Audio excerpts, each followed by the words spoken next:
My name is Evelyn Harper.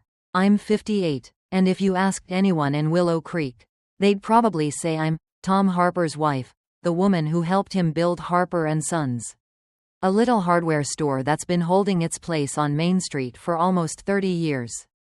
That red brick building used to feel like my second home. I knew every bolt, every rope spool, every regular customer by name. But these days I'm just the old lady in the corner. That's what some of the new hires call me when they think I can't hear. A quiet shadow no one really sees. And maybe, somewhere in Evelyn's journey, you'll see a part of your own, times you were overlooked, doubted, or told to stay quiet. Before we dive back in, let me know where you're watching from. I'd love to hear if you've ever had to prove your worth when no one believed in you. And if stories about quiet courage, breaking toxic silence, and standing tall in your truth resonate with you, go ahead and hit like and subscribe. There's so much more ahead. My husband passed away 8 years ago. After that, I stayed on at the store because, I don't know, I thought I still mattered. Now, it's all run by our 2 sons, Nathan and Caleb. Caleb, the older one, is in and out, mostly handling supplier stuff. Nathan, our youngest, is the CFO now. He walks around with his shiny laptop and fancy words I don't even try to keep up with anymore: automation, supply chain optimization, digital transformation. He brought in a bunch of young people with MBAs and perfect smiles, all fresh out of business school. And me? I sit in the back office, digging through old invoices, occasionally being asked to make coffee or fix the printer. Every time I try to give input, it's the same response: Mom, just let us handle it. Stick to the clerical stuff. Okay? I pretend I'm fine, but the truth? It hurts. A lot. Then came this one cold November morning. I walked into the break room to grab a cup of coffee and heard Nathan's voice. He was laughing with Ryan, one of his new hires. She's been here since the typewriter era. Nathan joked. Probably thinks a spreadsheet is a bed cover. Ryan burst out laughing. I stood there, frozen, holding the coffee pot, trying not to show anything on my face. My chest felt tight, burning, but I didn't say a word. I walked back to my desk, sat down, and kept my hands steady while my whole body felt like it wanted to cave in. That afternoon, I was doing what I always do, sorting invoices, checking them against payment logs, and something caught my eye. Brightstar Solutions minus $50. I'd never heard of them. There was no description, no details, just Nathan's signature at the bottom. It didn't sit right. I stared at the screen for a long time. My fingers hovered over the keyboard. Should I ask Nathan? But the last time I asked about a software update, he snapped at me like I was a child. So, I didn't. I printed the invoice, folded it carefully, and slid it into my purse. My heart was pounding, and I didn't even know why yet. It just felt wrong. That night, I sat at the kitchen table, under the warm yellow light that always made the room feel safe. I took out the invoice, put on my glasses, and combed through the numbers. They didn't make sense. They didn't follow the old system Tom and I used to double-check everything. And then I heard his voice in my head, as clear as if he were sitting right next to me. Numbers don't lie. People do. I didn't know what I was getting into. I just knew I had to find out more. Not just for Tom, for me. Over the next few days, I started paying closer attention. I went through more invoices, found 2 more charges to Brightstar, each over $30. The pit in my stomach got bigger. My hands shook when I typed. I felt like a stranger in the company I helped build, like an outsider in my own family. Nathan didn't look at me the same anymore. Not like a son looks at his mother. He looked at me like a liability, like I was in the way. And I started asking myself things I never thought I would. What if my son is hiding something? What if he's not the person I thought he was? I didn't have answers yet. I didn't even know what I was going to do. But I knew one thing. Whatever was happening at Harper & Sons wasn't right. And if I didn't do something, no one would. I didn't tell anyone what I was doing. Not Caleb, not even my best friend Margaret, who calls me every Tuesday night just to gossip about the neighbor's dog. I waited until everyone left the office each evening. Then, I'd stay behind. I'd pull out that invoice, open up the company's accounting software, The one Nathan said I'd never figure out, and just start digging. One transaction at a time. Quietly, carefully, like tiptoeing through a field you think might be full of landmines. And sure enough, it didn't take long to find more. More payments to Brightstar Solutions. Same vague descriptions. Same signature. Month after month, hidden in the chaos of legitimate expenses. It added up to almost $200 in less than 6 months. I remember just staring at the screen. My fingers went cold. My eyes started to blur. I didn't even realize I was holding my breath until I let it out in one long, shaky exhale. I copied every file, every invoice, and every transaction onto a USB drive. The kind I used to keep Tom's old fishing photos on. I locked it in the bottom drawer of my desk, under a pile of dusty vendor manuals no one had touched in years. That drive? It felt like the only power I had left in that place. At work, Nathan started acting different, like he could sense something.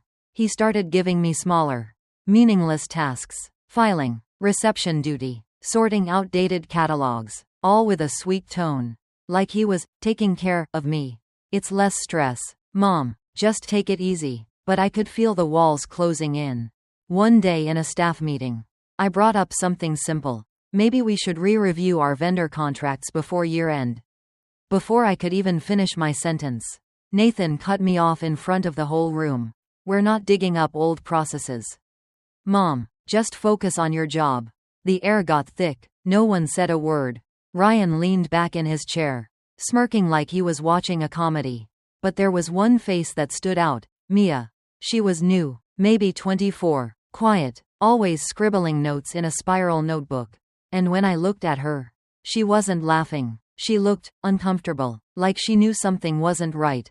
That night, I went home, sat at the dining table, and spread out the paperwork. It was turning into a war room, papers everywhere, a highlighter in one hand, black coffee in the other. I realized I needed help. Someone who knew what to look for. Someone I could trust. So I called Lillian. She used to be our accountant back in the early days. Before retirement, she'd always been sharp as a tack and never one to sugarcoat. We met at a diner on Route 17. She took one look at the Brightstar invoices and her lips tightened. Looks like embezzlement, she said flatly. You'll need hard proof, and someone on the inside who can back you. I thought of Mia immediately. I waited 2 days before I slipped a note onto her desk. Simple and quiet. Meet me at the public library. 7 p.m. I need your help. She showed up, nervous, glancing over her shoulder. But she came. We sat at a corner table in the back, between dusty shelves and a humming radiator. I told her everything. Showed her the USB, the files, the fake invoices. She didn't interrupt, just listened, eyes wide, mouth tight. Then she said, I've seen some weird transactions too. I didn't want to get involved. Nathan has everyone wrapped around his finger. I nodded. I understood. That kind of fear doesn't come from nowhere. From that night on, we worked together in secret. After hours, logging into the company's cloud backups, tracking emails, payment trails, bank statements. It was all there. Emails from Nathan to a contact at Brightstar. A fake name tied to a shell company with no real services. It was like watching a house of cards about to collapse. But it also got riskier. Nathan started locking his office, password protecting files. One night, I found my computer logged out and my access restricted. The next morning, he called me into his office. Shut the door. Stop poking around. Mom. His voice was low, cold. You're not cut out for this. Just go home. Let us handle the business. I nodded, smiled, even pretended I didn't hear the threat behind his words. But that night, when I was alone, I opened the drawer, pulled out the USB, and held it in both hands. That little thing carried everything. All the truth, all the risk, and I whispered to myself, I'm not done yet. The day I feared the most finally came. The annual shareholders meeting at Harper & Sons. Usually, it's just Nathan bragging about numbers while people clap politely. But this time I was going to blow the whole thing open. I knew once I spoke up, there'd be no going back. I could lose my son, my reputation, maybe even the business. But if I stayed quiet, I'd lose myself. I prepared like I was going to war. For over a week, Mia and I worked non-stop, cross-checking invoices, tracking payments, printing out every email connected to Brightstar and that shady bank account. We compiled a full dossier, detailed, organized, impossible to ignore. Mia even color-coded the money trail in red marker, like a crime scene map. I'd never seen her look so nervous and focused at the same time. The night before the meeting, I stood in front of the mirror in my bedroom, holding my notes like a script. My name is Evelyn Harper. I practiced, voice shaking a little, and I have proof that someone in this company is stealing from it. When I got to that line, I started crying, not because I was scared, but because it hurt, because I still couldn't believe the person I was about to expose was the same little boy I used to rock to sleep. The next day, the meeting room was packed. Shareholders, staff, investors. Caleb was finally back from a long supplier trip. Nathan stood up front, sharp suit, confident smile, clicking through a PowerPoint about record profits and bright futures. People nodded. Some clapped. I sat near the back, dossier in my hands, my heart pounding like a drum in my chest. Then came the moment. Any questions? Nathan asked, grinning. I stood up. My legs were shaky, but I kept my voice steady. I have evidence of financial misconduct. Silence. The room froze. Every head turned to look at me. Nathan's smile disappeared. I walked to the front, opened the folder. One by one, I laid out the documents. Fake invoices, wire transfers to shell accounts, Nathan's signature, emails to a fictional contact. Mia had helped me back up every number, every file. It was all real. Over $200 has been taken from Harper and Sons, I said, loud and clear, by the chief financial officer, Nathan Harper. The room erupted. Murmurs, gasps, people flipping through the meeting handouts like they'd missed something. Nathan stammered, trying to recover. She's confused. The new systems, she doesn't understand how they work. But then Mia stood up, hands slightly trembling, but her voice strong enough to cut through the chaos. I reviewed the data. Everything Evelyn's saying is true. Caleb looked at Nathan, stunned. Is this real? Nathan didn't answer. He just stared down at the table. His confidence? Gone. No one defended him. Not Ryan. Not the new hires who used to laugh behind my back. Not the investors who once ignored me. The silence in that room spoke louder than any apology ever could. I looked straight at Nathan and said, "This company was your father's dream. And I won't let anyone, not even you, destroy it." And just like that, the room went still. In that moment, I knew I had done what no one else had dared to do. I hadn't just exposed the truth. I had reclaimed my voice. Not by yelling, not by breaking down, but by standing tall, with quiet resolve, and a whole lot of heart that had never, ever stopped fighting. Everything moved fast after that. Nathan was suspended within the week. The board launched a full investigation and brought in an outside audit team. Their report confirmed everything I'd presented, and more. Turns out, Brightstar wasn't the only shell company. Nathan had been covering his tracks for almost a year. And I had been sitting 20 feet away from it the whole time, filing papers like nothing was wrong. I don't know how to describe the feeling of being right when all you wanted, deep down, was to be wrong. The board offered me the position of interim CEO while they assessed leadership stability. I almost said no. I'm not the type to chase titles. I still don't like being the center of attention. But then I looked around the office, my office, now, and realized how badly this place needed someone who actually cared. Not about profit margins, but about people. So I said yes. The first thing I did was move my desk out of that dim little corner and into the main office space. Nothing fancy, just a window, a little light, and a clean coffee mug. For once, people actually looked at me when they walked by. Ryan even stopped at my door and said, "I didn't think you had it in you." I looked him straight in the eye and said, "I've always been here, you just didn't see me." Caleb took Nathan's betrayal harder than anyone. I think he blamed himself for not being around more. He started showing up early, staying late. We rebuilt the vendor relationships together. Went over contracts line by line. Every decision was double-checked. Transparent. Honest. We also held a town hall with the community. Something we'd never done before. I stood in front of friends, neighbors, old customers who'd trusted us for years and said, "We made mistakes, but we're not hiding, and we're going to earn your trust back, one order, one handshake at a time." People listened. They appreciated the honesty. A few even came up to me afterward, saying, "About time someone like you ran the show." At home, I started going through Tom's old things. I don't know what I was looking for, maybe just something to remind me that he'd be proud. In the back of his filing cabinet, I found a letter he'd written me. Handwritten, yellowed edges. E.V. It read, "You're the heart of this place. Don't ever let them treat you like background noise." I cried when I read it, not because it hurt, but because it healed something in me. Nathan sent a letter too. From his lawyer, then a personal one, apologizing. I couldn't open it, not yet, maybe not ever. I'm still his mother. I still love him, but love and trust aren't the same thing. And forgiveness? That's its own journey. Instead, I focused on the one person who never turned her back on me, Mia. I brought her into leadership meetings. Had her help me rewrite our training manual. Told her she had a future here, if she wanted it. One day she looked at me and said, "You saved this place." I shook my head. "No, kiddo, we saved it together." I started rebuilding something else. Too, my sense of self. Not the version that let people dismiss her. Not the version who apologized just for being in the room. But the version who remembers who she is. What she's worth. And slowly, the store began to come alive again. Employees started speaking up in meetings.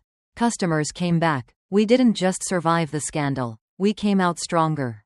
Because this time, we were building it right. I never thought I'd be the one standing in front of the whole town, telling my life story, but there I was, at the Willow Creek Community Center. On a quiet Friday evening. Fluorescent lights buzzing overhead, rows of metal chairs, and a microphone shaking slightly in my hand. I wore Tom's old cardigan. That soft, worn in blue he used to call courage color. Not because I wanted attention, God knows I don't, but because I needed a reminder. I've been overlooked, dismissed, even broken, but I've never been someone who quits. I started simple. I used to feel invisible. I said, and the room went still. I told them about the years I sat in the back corner of the office, filing invoices no one read, listening to laughter I was never part of, about how people smiled right past me, about being called Mom, like I wasn't a coworker, about the moment I realized I was no longer seen as part of the company my husband and I had built from the ground up. Then I told them about Brightstar, about the tiny USB drive, about Mia, about that meeting, not to play hero, but to say this: yes, I was terrified, but I did the right thing, even when it nearly broke my heart. An older woman in the front row nodded. A younger girl in the back wiped away tears. Something shifted in that room. Like someone had finally opened a window that had been shut for way too long. The next day, a local reporter published my story on the front page of the Willow Creek Chronicle. I didn't ask for it, but then the letters started coming in. One woman wrote, "I'm 62. My company forced me into early retirement because I was too slow. Your story made me want to try again." A young man emailed, "My mom was made to feel useless after turning 50. Because of you, I'm going to apologize to her tonight." I couldn't read them all at once. Every letter was a small wound. But everyone also carried a spark. A little fire, still alive under the ashes. I wrote a letter of my own, to all Harper and Sons employees. Not as CEO. Just as someone who'd once been overlooked. Don't let anyone tell you your time has passed. Your experience, your heart, your fight, they matter. I printed out a copy and placed it on my desk, right next to Tom's handwritten letter. The company is doing better than ever. But what matters more to me is seeing employees speak up in meetings. Ask questions. Push back, not because they're being difficult, but because they know their voice counts now. I've started building something else too. A mentorship program for older workers. The ones who've been told they're too slow, too old, too set in their ways. I never want anyone to feel the way I once did. One spring morning, I stood outside the store, watched families walk in and out, carrying toolboxes, holding toddlers. Sunlight stretched across the sidewalk. New leaves poked out from the maple tree by the curb. I took a long breath. I had done it, not alone, but with courage I didn't even know I still had, by choosing not to stay silent anymore. And I knew, this wasn't the end of my story. It was just the beginning. One late afternoon, when most of the office had cleared out, Mia knocked gently on my door. She didn't look at me right away, just stood there, holding a folder to her chest, eyes carrying a mix of nervousness and something softer. Something like gratitude. "Ms. Evelyn," she said, voice quieter than usual, "I think I misjudged you. I want to learn more from you." I smiled. Not the kind of smile you give when you win something. The kind that comes when you see someone stepping into a path you've walked, eyes open, heart ready. I reached into the drawer below my desk and pulled out an old, leather-bound notebook. The corners were worn, the pages yellowing with time. It was a gift Tom gave me in our first year of running the business. Inside were notes I'd written across 3 decades. How to negotiate with stubborn suppliers. How to calm an angry customer. How to keep your head up when the numbers don't look good, or when nobody seems to listen. I flipped to the first page. In slightly crooked handwriting, I'd once written, "Your voice matters. Don't let anyone take that from you." I handed the notebook to Mia. She took it with both hands, her fingers trembling just a bit, her lips pressed together as if holding back tears. "I won't forget this," she whispered. I nodded. No words needed. Sometimes, passing on a piece of yourself, quietly, gently, is the strongest thing you can do. That evening, I stepped outside later than usual. The Ohio sky was turning a blend of pink and gold, like someone had spilled watercolor across the horizon. The Harper and Sons sign glowed softly behind me, not just a memory of Tom anymore, but a symbol of what we had rebuilt. With grit and grace, I thought of the women who had written to me, the ones who'd said they'd been pushed aside, told they were past their prime, silenced before they had the chance to speak. I thought of all the people still out there fighting quietly to be seen, in their work, their homes, their lives, and I knew I'd write back to every single one of them. Not with advice, just to say, "I understand. I see you. You are not invisible." I looked out toward the horizon as the sky deepened into dusk. A breeze tugged gently at my hair, that familiar chill of early fall creeping in. And I knew, this wasn't the end. This was a beginning. A legacy not just mine, but one for anyone who's ever been dismissed and chose to rise anyway.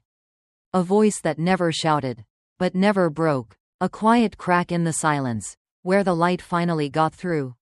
Evelyn Harper's story isn't just about exposing a fraud, it's a powerful reminder that sometimes the bravest thing you can do is speak up when everyone expects you to stay quiet. In a world where age, gender, or familiarity can render someone invisible, Evelyn shows us that true worth never fades. Real gold doesn't fear the fire. Even when she was dismissed, sidelined, and underestimated, sometimes by her own family, she held on to her integrity, her dignity, and the quiet strength to stand up for what's right. This wasn't just a personal victory. It was a breaking of toxic silence. A declaration that says, "I'm still here, I see what's happening, and I won't let this continue." Sometimes, we must become the light in a room where everyone else pretends it's already bright enough. If this story reminded you of a time you were underestimated, or of someone whose quiet strength inspired you, share your thoughts in the comments below. Don't forget to like this video and subscribe to the channel for more powerful, real-life stories that stir the heart and make us think.